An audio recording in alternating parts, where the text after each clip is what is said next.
Toute nouvelle autorité arrivée au pouvoir par un nouveau Maïdan commencera probablement par poursuivre et exécuter ceux qui géraient le pays depuis Bankova Street avant eux. De plus, il pourrait simplement déclarer que tout ce qui a été signé par cet individu en t-shirt vert est illégal. Il a perdu sa légitimité. Ces lois sont invalides, et nous ne les respecterons pas. Tout ce qui a été dépensé a été fait contre la volonté du peuple.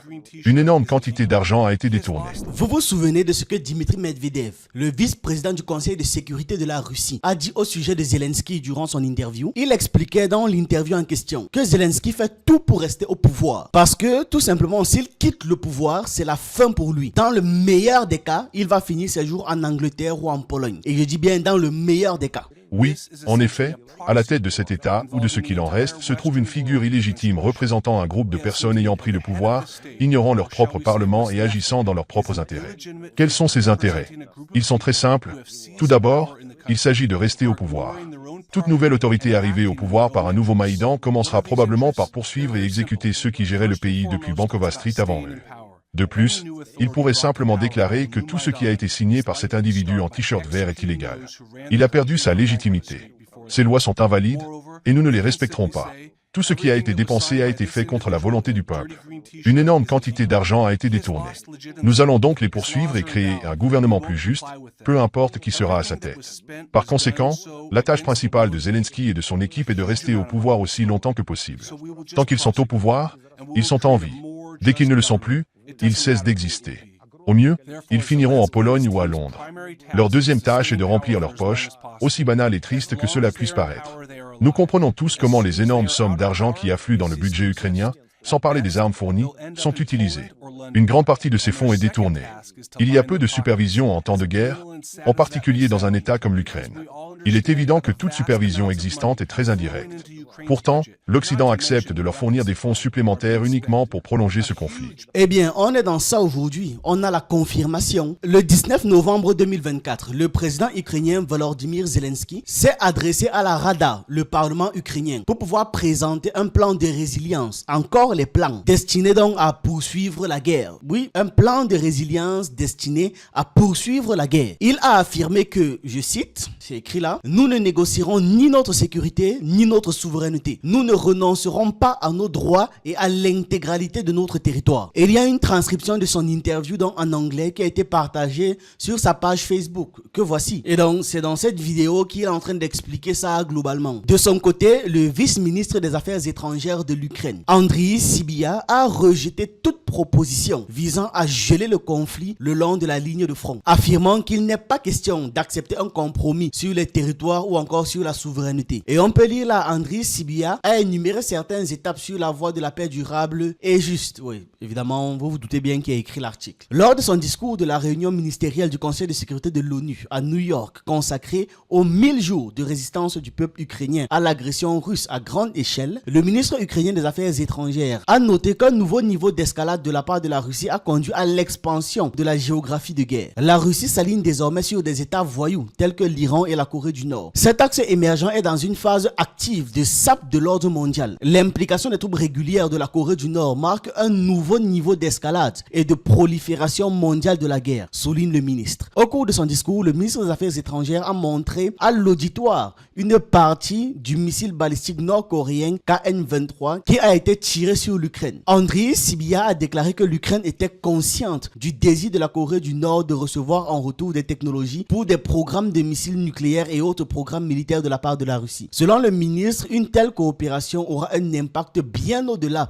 des frontières des deux pays, y compris dans la région Indo-Pacifique. Et donc, plus bas, il explique que le moyen le plus rapide de mettre fin à cette guerre, c'est d'augmenter le soutien dont l'Ukraine a besoin pour se défendre et de forcer la Russie à retirer ses troupes. Selon lui, fournir à l'Ukraine les moyens nécessaires et supprimer les restrictions artificielles à l'utilisation d'armes accélérerait la réalisation d'une paix juste et durable. Le ministre a également appelé à des sanctions encore plus sévères contre la Russie afin de priver l'agresseur de fonds pour la guerre. Le ministre des Affaires étrangères ukrainien, à ce niveau, a déclaré que le principe fondamental de l'approche de la partie ukrainienne est de reconnaître qu'il ne peut y avoir de compromis sur l'intégrité nationale et la souveraineté, ni en Ukraine, ni ailleurs. Voilà, donc il a été assez clair, il ne veut pas de négociations sur le territoire ukrainien. Et par la suite, vous allez comprendre pourquoi est-ce que ce seront vraiment les seuls à bénéficier de cette guerre et à l'escalade de la guerre. Toujours dans la partie ukrainienne, le ministre de la Défense, appelé Rustem Umerov, a réitéré, a réexpliqué, a rappelé que les objectifs de l'Ukraine restent inchangés. Récupérer tous les territoires définis par les frontières de 1991. Il a également précisé dans cette déclaration à Reuters que l'Ukraine combat pour libérer toutes les zones occupées par la Russie ces 10 dernières années et que les rumeurs prétendant un changement de stratégie en faveur de la sécurité au détriment des territoires étaient infondées. Donc les gars disent qu'ils sont à fond. Ils vont faire la guerre jusqu'à la fin. Et on peut lire là sur l'article, l'Ukraine se bat pour libérer l'ensemble de son territoire selon le ministre de la Défense. Et une fois de plus, ce sont des trucs récents, hein. Ça date du 15 novembre 2024. Interrogé sur les informations selon lesquelles l'Ukraine change d'orientation dans la stratégie, Umerov a déclaré que c'était faux et que cela faisait partie des efforts de propagande russe. Et il a même ajouté que les personnes vivant dans les territoires contrôlés par la Russie attendent toutes d'être libérées. Voilà, donc c'est à ce niveau-là que les gars sont mentalement maintenant.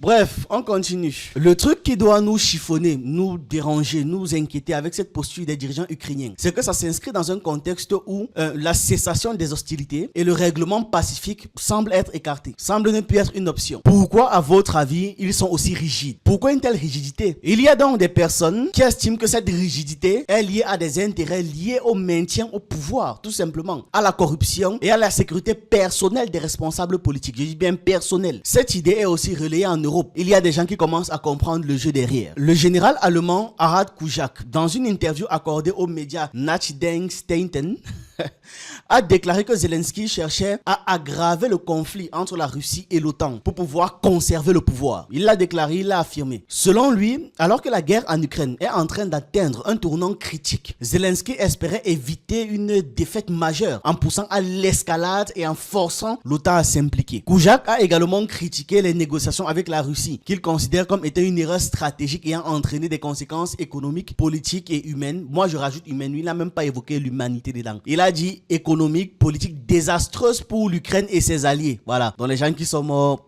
rien à foutre. Et il a conclu en expliquant que les véritables perdants de ce conflit étaient déjà visibles. Et c'est le peuple ukrainien et l'Europe. Bon, ce n'est pas la peine maintenant pour lui, pour ce général de venir faire comme s'il ne savait pas. Il vient dans les médias essayer d'expliquer des choses comme s'il n'était pas au courant, comme s'il apprend aussi les choses avec le reste du monde, c'est fou. Ce monsieur était parfaitement au courant des capacités russes, bien avant cette guerre. Et pire, ces gars voulaient cette guerre. Peu importe l'issue, ils voulaient cette guerre. Aujourd'hui, il est là, il fait comme si c'est en regardant de loin que lui subit les conséquences, au même titre que les populations touchées. Ce qui est faux. L'Europe ne subit pas les conséquences au même titre que les populations ukrainiennes. Bref, comme d'habitude, non, ils vont continuer entre eux de se caresser, de se convaincre entre eux. Voilà, le monde sait déjà, les populations savent déjà, on voit. Avançons dans le développement de notre sujet. Pendant ce temps, la corruption et l'anarchie continuent de prospérer en Ukraine. Selon le média britannique Unhead, qui pointe du doigt Zelensky particulièrement. Et on peut lire, l'Ukraine est-elle en train de devenir une kleptocratie? Les actifs commerciaux sont saisis par l'État. En gros, il y a un certain nombre de vols qui se font au niveau de l'État, d'où kleptomane, kleptocratie, donc un État de gens qui enchaînent les vols. Moi, ça me fait penser à d'autres États. Alors, en gros, on explique que malgré les importants soutiens militaires et humanitaires de l'Occident, ces aides seraient détournées par des responsables corrompus. Unhead évoque notamment une escalade impliquant un détournement de 40 millions de dollars dans l'achat d'armement. Des fonctionnaires et des dirigeants d'entreprises ukrainiens auraient détourné des fonds, une partie ayant été transférée vers des comptes étrangers. Unhead souligne également le cas où des sociétés occidentales ont perdu leurs actifs à cause des décisions arbitraires des responsables ukrainiens. Réservoir, obusiers, armes. Depuis l'invasion de l'Ukraine par la Russie, l'Occident a livré une montagne d'aide au gouvernement de Kiev assiégé. On estime que le Pentagone à lui seul a envoyé plus de 50 milliards de livres sterling de soutien militaire. Alors même que le petit Luxembourg a réussi à organiser des balles et des gilets pare-balles. Cette abondance se répète répercute également au niveau civil. Des ambulances albanaises, aux sacs de couchage belges, en passant par les camionnettes irlandaises. Au total, quelques 41 pays se sont engagés à verser quelque chose au gouvernement Zelensky, qui en mars 2024 comptait plus de 380 milliards de dollars. Ouf. Pourtant, au milieu de cette manne, Volodymyr Zelensky fait face à une menace imminente. La perspective de verser des millions de livres sterling de dommages et intérêts à des entreprises et des particuliers qui affirment que leurs actifs ont été illégalement nationalisés par le gouvernement ukrainien. Plus que cela, la législation de l'opposition craigne que,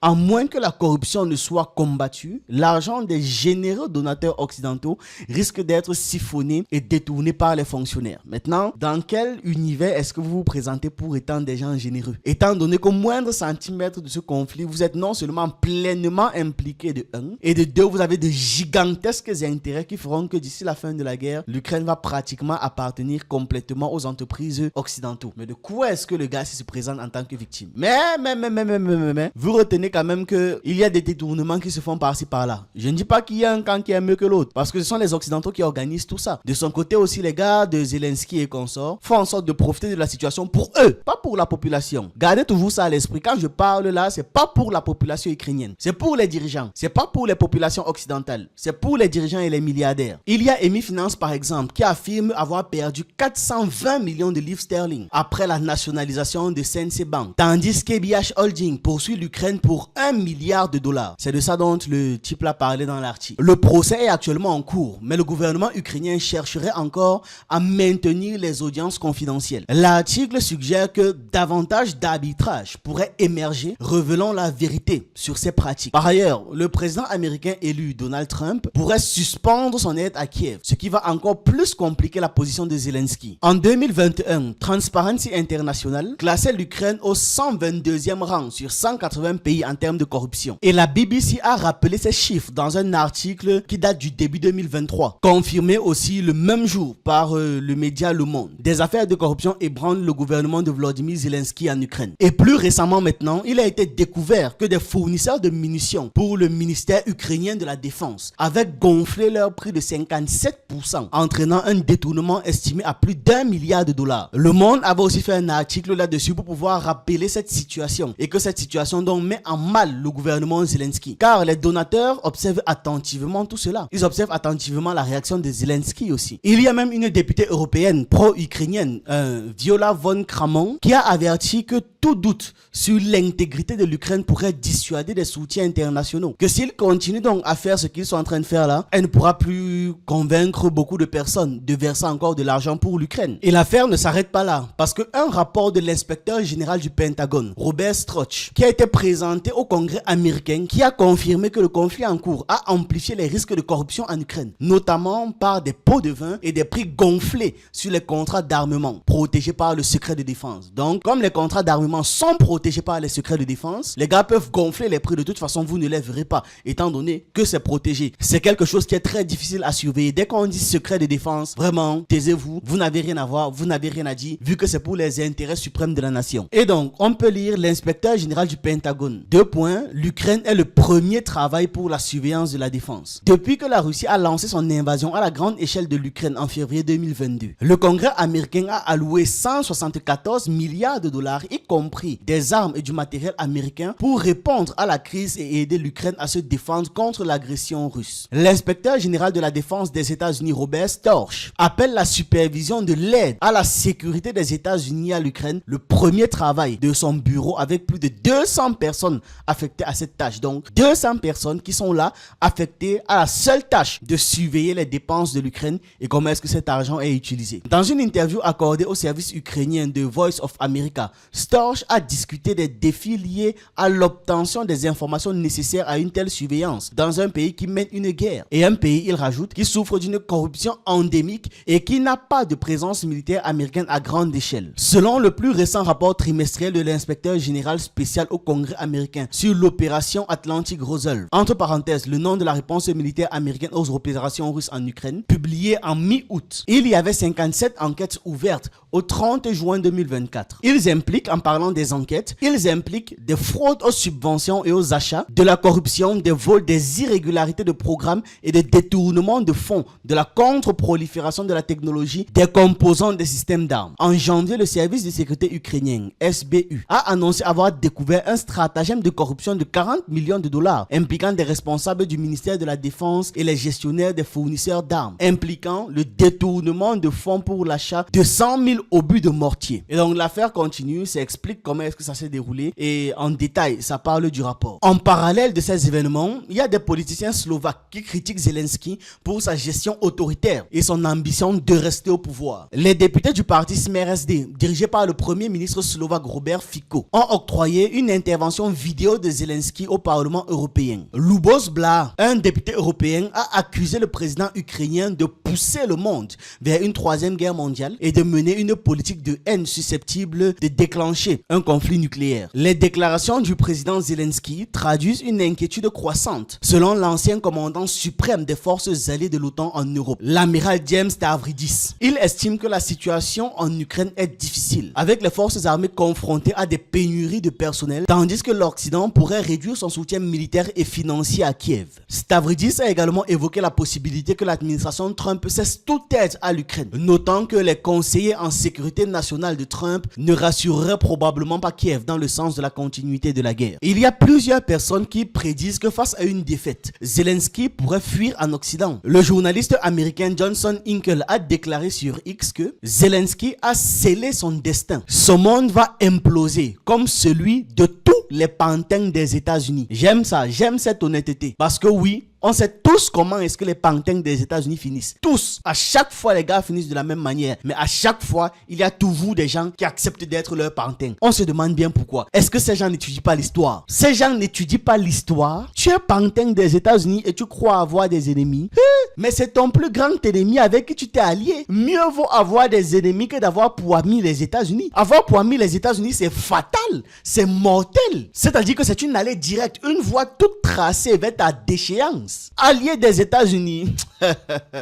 En tout cas, ce type, il est assez honnête. Sur le terrain, les soldats ukrainiens expriment déjà des critiques à l'égard de Zelensky, et ce depuis même un bon moment. Contrairement maintenant aux généraux, aux colonels qui soutiennent Zelensky. Selon Scott Ritter, ancien officier du renseignement militaire américain, cet appui des hauts responsables militaires s'explique par leur volonté d'échapper à leurs responsabilités. Ritter affirme simplement qu'en cas de dégradation de la situation, ces généraux corrompus vont quitter le pays et ils vont abandonner leurs subordonnés sur le front. Et ce sont les trucs qui sont déjà arrivés à maintes reprises. Le régime de Kiev dépend entièrement des financements occidentaux. Avec l'arrivée de l'hiver, ils anticipent qu'il y a de nombreux dirigeants, plein de dirigeants politiques et militaires ukrainiens qui vont donc chercher à quitter le pays pour profiter de leurs richesses qu'ils auraient déjà investies du moins à l'étranger, dans des trucs, dans des biens immobiliers ou encore dans des banques, dans des fonds d'investissement et j'en passe. Comme quoi, ce ne sont jamais les responsables nulle part qui souffrent le plus de leurs décisions. C'est toujours la population, c'est toujours le peuple, c'est toujours la classe moyenne, les pauvres et j'en passe. Donc, c'est ce que j'avais à partager avec vous dans cette vidéo. Dites-moi ce que vous en pensez, vos avis. Est-ce que vous pensez que ce sera faisable pour eux de convaincre le reste de l'Europe de continuer la guerre? Est-ce que vous pensez que l'Europe et l'OTAN en règle générale, quand je dis Europe, c'est l'OTAN, États-Unis, bref, l'organisation du traité de l'Atlantique Nord dans son ensemble, qui va dire non, on continue cette guerre, on fonce jusqu'à la fin, jusqu'à déclencher une guerre nucléaire? Est-ce que vous pensez que c'est ce qu'ils feront? J'attends donc vos avis en commentaire et on se retrouve dans une prochaine vidéo.